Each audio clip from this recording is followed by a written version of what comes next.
ፈጣሪ የሚሰጠው ጥበብ ስለሆነ በየአካባቢያችን በየሀገራችን ላይ ያለውን የህክምና የባህላዊ ህክምና ነገሮችን እየጠበቅን እየተረከብን እየሰራንበት እንድንኖር ዛሬም እኔ እየሰራውበት ያለውትና ለብዙዎች መፍትሄ የሆነው ነገር ይሄ ነው። ጥርሳችን በምን ምክንያት ይቦረቦራል? ለምን ይቦረቦራል? የሚቦረቦረውስ ምንድነው? ያየሁት ከብዙ ሰዎችም ባገኘሁት አስተያየት ጥሩ እርምጃ ጥሩ አካሄድ እንደሆነ አስተያየት የተሰጠበት የባህላዊ የጥርስ ህክምና። ሰላም ጤና ይስጥልኝ የዩቲዩብ ቻናል ተከታታዮች እንዴት ናችሁ? ስሜ አነኔ ቡልቲ ይባላለሁ። ስለ ጤናና ጤና ነክ ጉዳዮችን በተለይም ስለ ባህላዊና ስለ ዘመናዊ ህክምናዎችና መድኃኒቶች የተለያዩ ሀሳቦችን በዚህ ቻናል ላይ እናወራለን። ለዛሬ ይዤላችሁ የቀረብኩት ሀሳብ በባህላዊ መንገድ የተቦረቦረ ጥርሳችንን እንዴት ማከም እንደምንችልና እንዴት ወደ ሌላኛው ወደ ደነኛው ጥርሳችን እንዴት እንዳይተላለፍ ማድረግ እንደምንችል ሀሳቦችን እናነሳለን። ጥርሳችን በምን ምክንያት ይቦረቦራል? ለምን ይቦረቦራል? የሚቦረቦረውስ ምንድነው የሚለውን ሀሳብ እናነሳለን። በመጀመሪያ ጥርሳችን የሚቦረቦሩበት ዋናው ምክንያት ምግብ በምንመገብበት ጊዜ የበላነውን ምግብ በአግባቡ ተግመጥምጠን ባለመጥፋታችንና ጥርሳችንን በአግባቡ ባለመቦረሻችን ሲሆን ይህም የሚሆነው ጥርሳችንን ባለመቦረሻችን በጥርሳችን ውስጥ የተራረፉ ምግቦች ይቀመጣሉ። እነዛን ምግቦች በጥርሳችን ውስጥ ከመቆየታቸው የተነሳ ባክቴሪያ እንዲመረት ያደርጋሉ። ያ ባክቴሪያ ደግሞ የሚያመነጨው ኢንዛይም የሚያመጣው ኢንዛይም ጥርሳችን እንዲቦረቦር ያደርገዋል።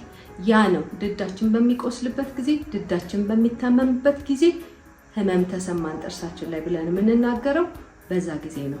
ያንን በባህላዊ መንገድ እንዴት መከላከል ወይ ደግሞ እንዴት ማከም እንደምንችል ዛሬ እናወራለን። ሌላኛው ደግሞ ጥርሳችን የሚታመምበት ምክንያት የስኳር በሽተኞች ስንሆን እንዲሁም ደግሞ በተለያዩ ህመሞችና በሽታዎች ምክንያት ብዙ መድኃኒቶችን መጠቀም ያ ጥርሳችን እንዲታመም ድዳችን እንዲታመም ያደርገናል። ሌላኛው ደግሞ ጫት መቃም፣ ሲጋራ ማጨስ፣ እነዚህ ነገሮች ጥርሳችን እንዲታመም ጥርሳችን እንዲቦረቦር ባክቴሪያዎች በብዛት እንዲከማቹና ጥርሳችን እንዲቦረቦር የሚያደርጉ ኢንዛይሞች እንዲፈጠሩ ያደርገናል። እነዚህ ጥርስ ሊታመምና ሊቦረቦር የሚችልባቸው ምክንያቶችና መንገዶች ናቸው። በባህላዊ መንገድ ይሄንን የጥርስ መቦርቦር ችግር እንዴት መፍታት እንደምንችል ዛሬ ላወራችሁ ያሰብኩት ሀሳብ ይሄ ነው። ስለዚህ እኔ የምሰራውና እኔም ውጤታማ ያደረገኝ ያየሁት ከብዙ ሰዎችም ባገኘሁት አስተያየት ጥሩ እርምጃ ጥሩ አካሄድ እንደሆነ አስተያየት የተሰጠበት የባህላዊ የጥርስ ህክምና ልነግራችሁ ያሰብኩት ይሄንን ሀሳብ ነው። ይህም ህክምና በጭስ የሚደረግ ህክምና ነው። እናቶች ከሚጠቀሙበት ባህላዊ መንገድ አንድ ሀሳብ እናንሳና ወደ ቀጣዩ ሀሳባችን እንሄዳለን። እናቶች በፊት እንደምናውቀው የወተት ዕቃን፣ እንስራን፣ የጠላ ዕቃን በጭስ አድርገው ለምን እንደሚያጥኑት ሁላችንም የገባንና የተረዳነው አይመስለኝም። እንዲሁ እናቶች ጠረኑን ለመቀየርና ጠረኑን ጥሩ ሽታ እንዲኖረው ለማድረግ ይመስለናል። እኔም ስረዳ የነበረው ያንን ነው። ዛሬ ግን አንድ የተረዳሁትን ሀሳብ ልነግራችሁ ፈልጋለሁ። ይህም እናቶች የጠላ ዕቃን የወተት ዕቃን በሚያጥኑበት ጊዜ ለሁለት ነገር ነው። አንደኛው የዕቃውን ጠረን ለመቀየር፣ ሁለተኛው ነገር ደግሞ በኬሚካል ሊጠፉ የማይችሉ ባክቴሪያዎችን ለማጥፋት ነው። ልክ እንደዛው ሁሉ ዛሬ የምነግራችሁ ሀሳብ ከዛ ጋር የተያያዘ ነው። ይሄም ማለት እኔ የምሰራውና እያደረኩት ያለሁት ከታላላቆቼ ከእናት ከአባቶቼ የወረስኩት ከተለያዩ ሰዎችም እየተማርኩት አንድ ትምህርት አለ። እሱም ምንድነው? ጥርሳችንን በጭስ አማካኝነት እንዴት በጥርሳችን ውስጥ ያለውን ባክቴሪያና ባክቴሪያው የሚያመነጫቸውን ኢንዛይሞች እንዴት ማጥፋት እንደምንችል ላወራችሁ ፈልጋለሁ። ይሄም ማለት የተለያዩ የእጽዋት ፍሬዎችን የተለያዩ እጽዋቶችን በመጠቀም በጥርሳችን ውስጥ ያለውን ባክቴሪያ ለማጥፋት የሚያስችል ጭስ በመፍጠር ያንን ጭስ በቱቦ አድርገን ወደ ጥርሳችን በመናስገባበት ጊዜ ወደ ጥርሳችን በመንወስድበት ጊዜ ያ ባክቴሪያ በጥርሳችን ውስጥ የተከማቸው ባክቴሪያ በዛ ጭስ አማካኝነት እንዲሞት ይሆናል። ዛሬም እኔ እየሰራሁበት ያለሁትና ለብዙዎች መፍትሄ የሆነው ነገር ይሄ ነው። ጥርሳቸው ውስጥ ያለው ባክቴሪያ በሚያመነጨው ኤንዛይም ምክንያት ጥርሳቸው የተቦረቦሩ ሰዎች የሚፈጥርባቸውን ህመም ለማስቆምና በቀጣይ ደግሞ ጥርሳቸው እንዳይቦረቦር ከተቦረቦረው ጥርስ ወደ ጤናማው ጥርስ የጥርስ መቦርቦር ተላልፎ ጥርሳቸው እንዳይቦረቦር ያንን ባክቴሪያ ማጥፋት ነውና ስራው።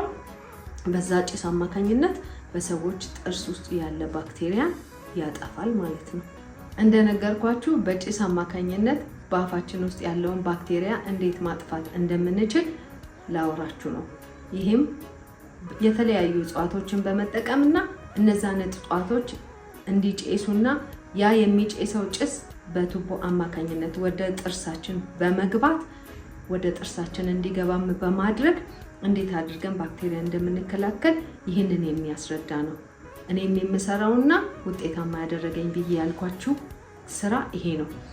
በጥርሳችን ውስጥ ያሉ ባክቴሪያዎች በዚህ ጭስ አማካኝነት ስለሚወገዱና ቀጣይ ደግሞ ያልተቦረቦረ ጥርሳችን በዚህ ሁኔታ መጠበቅ ስለሚችል ይህንን በማድረግ ጥርሳችንን በቀጣይ ጤናማው ጥርሳችን እንዳይቦረቦር ለማድረግ እንከላከላለን ማለት ነው።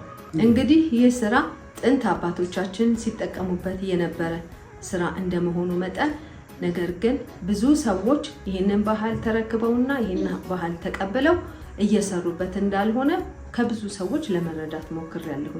ብዙ ጊዜ እንደዚህ አይነት ነገሮችን ሰዎች ተቀብለው ባህልን እናቶችና አባቶች ሲጠቀሙበት የነበረውን የሕክምና ሂደቶችን ብዙ ሰዎች ተቀብለው ሲሰሩበት አናይም። ይህ ባህል ግን በቻይናና በህንድ ብዙ ሰዎች ባህላዊ ሕክምናን እንደሚጠቀሙበት ብዙ መረጃዎች ያሳያሉ። እኔም ያንን ሀሳብ ይዤ ነው የተነሳሁት። በሀገራችን ብዙ አይነት የባህል ሕክምናዎች እንዳሉ ሆነው ያንን የባህል ሕክምና ብዙዎቻችን እንደማንጠቀምበት እንደውም ብሎም ከሃይማኖታዊ ነገር ጋር እንደሚያያይዙት ከብዙ ሰዎች ለመረዳት ችያለሁ። እኔ ግን ያንን ሃይማኖታዊ የሆነውን ሀሳብ ሳይሆን ከሃይማኖታዊ ጉዳይ ውጪ አድርጌ ይህንን ባህላዊ ሕክምና እንደ መድኃኒትነቱ ብቻ ልጠቀምበት፣ እንደ መድኃኒትነቱ ብቻ ለህዝብ ላሳውቅ፣ ለትውልድ እንዲያልፍ ለማድረግ ጥረቴን ጀምሬያለሁ።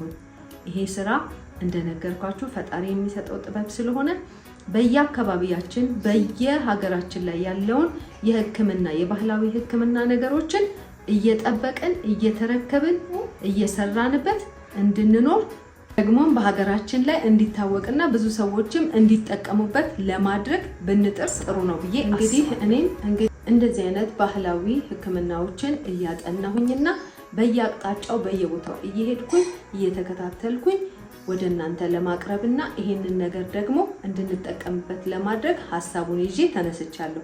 ፈጣሪ ይረዳኛል ብዬ አስባለሁ።